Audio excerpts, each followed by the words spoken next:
In this tutorial I will show you how to make packaging mockup in Photoshop. Press Ctrl A to make a selection and press Ctrl C to make a copy. Create a new layer.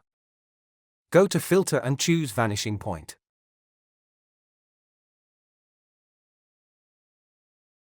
Add a perspective like this. Hold Ctrl and drag from here to complete the perspective, adjust it accordingly. Do the same thing for this side. Drag it here.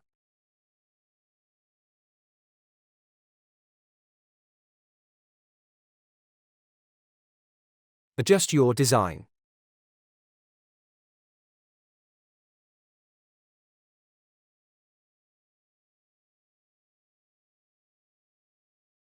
Press OK. Change the blending mode to multiply.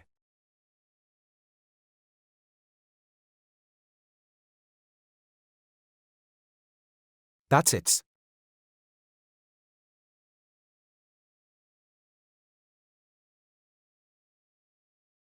That's it. Hope you liked it. Please subscribe my YouTube channel for more tutorials.